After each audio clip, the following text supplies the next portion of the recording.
Hey everybody, it's Billy J, Story Moto ADV. Merry Christmas. I guess this is going to be the Christmas edition. To make good on a promise I said I would do a while back. Today I'm going to just explain what it is, show you some footage of what it does, and then I'm going to turn the camera off, tear it down, and show you how I built it. If you're interested, after seeing what it does, you'll be able to build one yourself for free.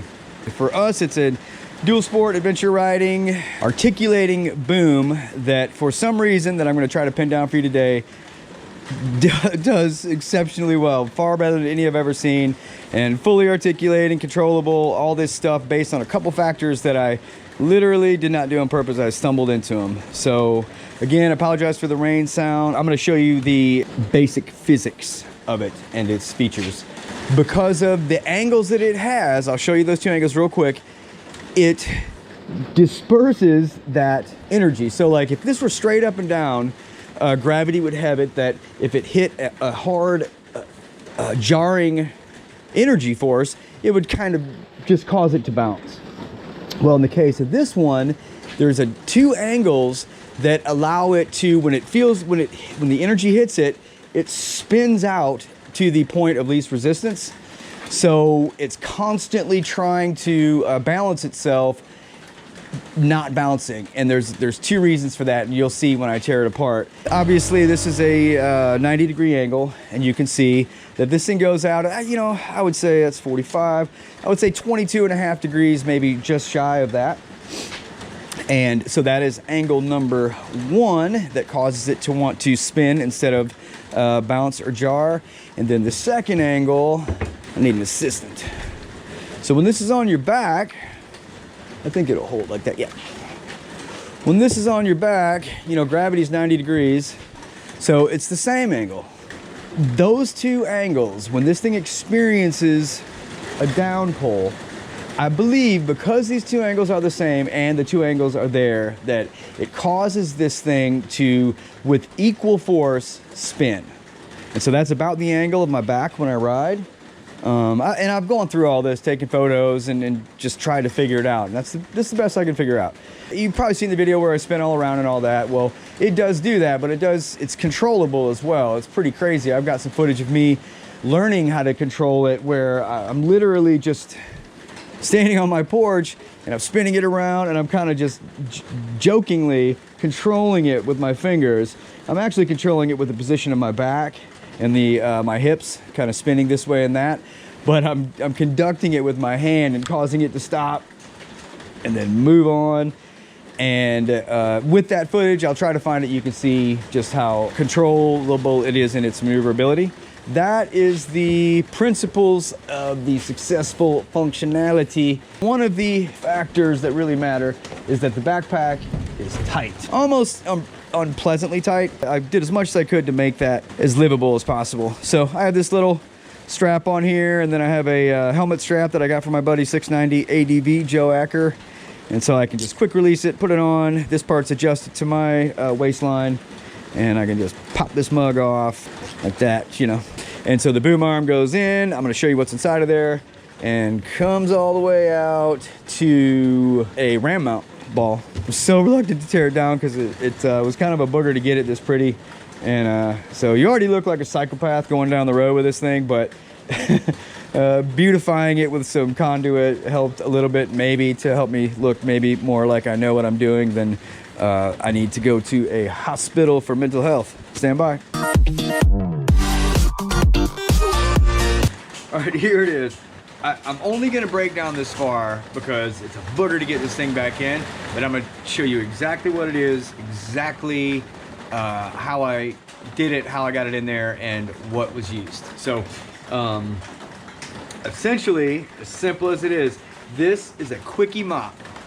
Name brand, see it there, Quickie.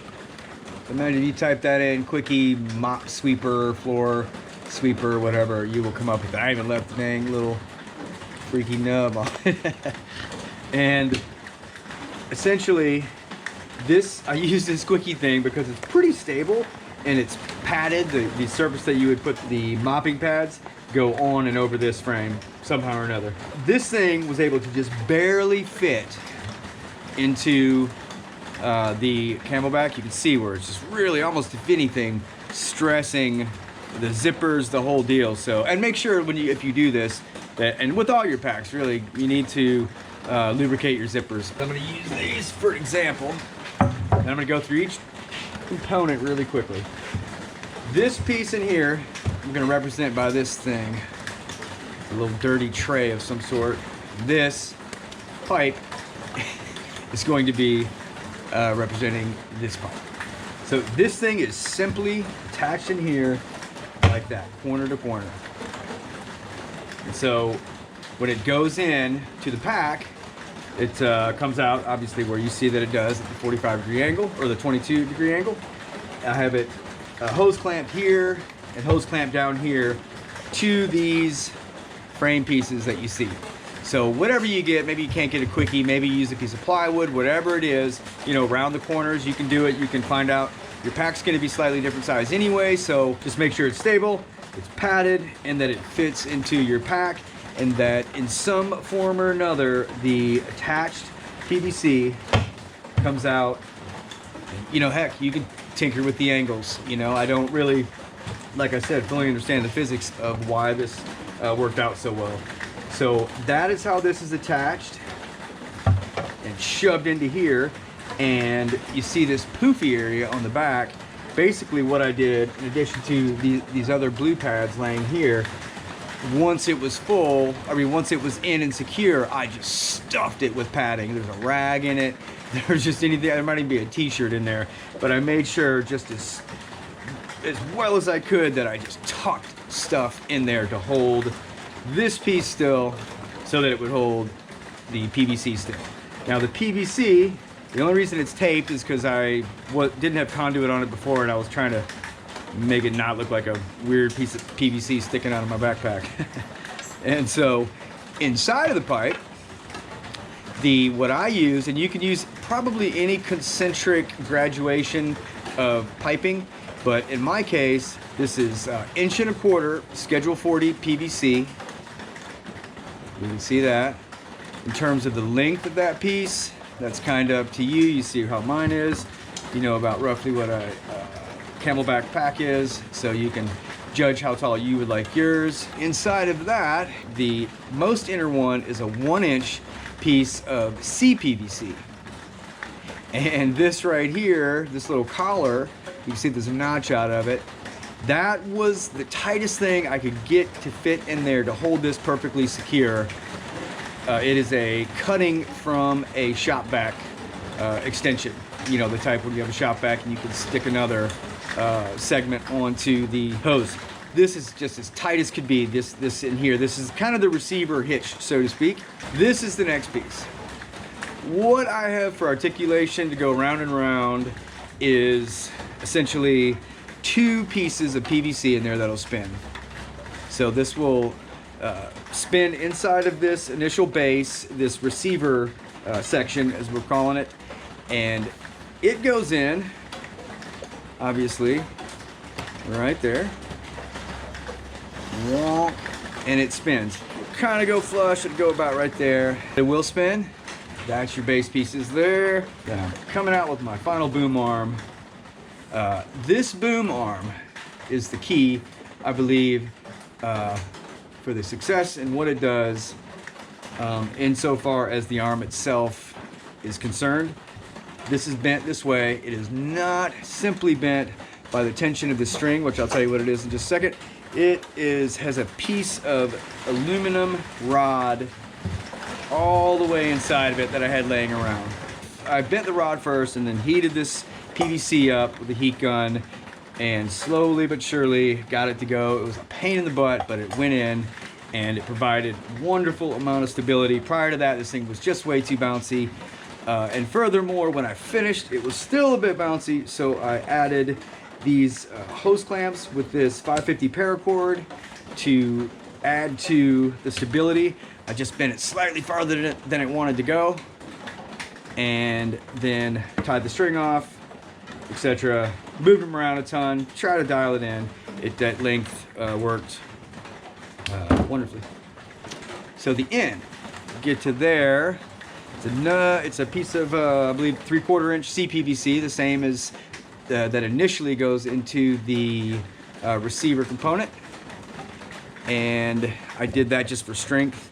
And then added just this little piece of composite plastic, kind of a mop bucket type plastic. I'm not sure if that's an ABS or whatever, but it's just a chunky little piece of plastic, and through bolted it all, and added the GoPro or the RAM mount ball, and just tightened all that up, cinched it up really good. In the very end, you'll see a little heavy duty, it's like a drywall plug. And I did that just to provide some internal support for the crushing force of these bolts when I tighten them down. And so that's it. That is how that boom arm went together. And what I believe happens is, because this tension is so good, it does allow some play, which you see there. Not a whole lot though. And I can actually feel the aluminum moving there a little bit. What it does is provides a good bit of tension to absorb the initial impact of any inertia or any momentum going up and down, which is then quickly absorbed by the ability it has to rotate naturally because of the angles that it's mounted at. So, and what happens is, with these components all put together, it spins to the point of least resistance. This conduit right here onto here, just beautification. This piece of conduit, I just split it there. It's actually from a shop vac hose. It slides all the way up, total pain in the butt to get on there, and connects to there. Then I have this little piece. It's just like, I think it's the cap of a car automotive cleaner product. You can see that's where the little red straw would go. And I just had it on the end of that because it looked better than that. So that's it for how that puppy goes together. This arm obviously comes out, even with the conduit on it all finished. It comes out, you can set it aside, and you can put any sized pole in here. You can try different lengths of this, of a boom arm, much longer, shorter. I have one that I put in it that is somewhere else right now that's only about this tall. If in the event you want to try something really long with your 1/2 inch piece, you can support it much farther up by putting a longer piece in here. So basically it's up in the air. You can get any length of PVC. Your entire base can be longer, shorter, however you want to do it. Hit me up in the comments if you want actual measurements of these pieces. I'm gonna put mine back together. Jay, I hope that helps, brother. Hit me up if you need measurements. Hit me up if you need anything, any questions, anything. I'm happy to even go on video chat with you or whatever. Roz, same with you. Z, you won't watch this, so too bad for you. Be sure to check us out, storymotoadv.com. If you're watching this on Facebook, know that we have youtube.com/storymotoadv and vice versa. If you're on YouTube, join us on Facebook.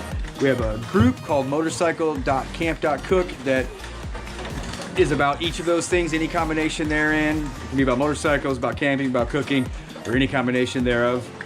It's a great group. We're about 1,400 plus strong now. Our Facebook page, go by there and like it if you would. Leave a review if we've inspired you in any way. Let us know about it. Story Moto out.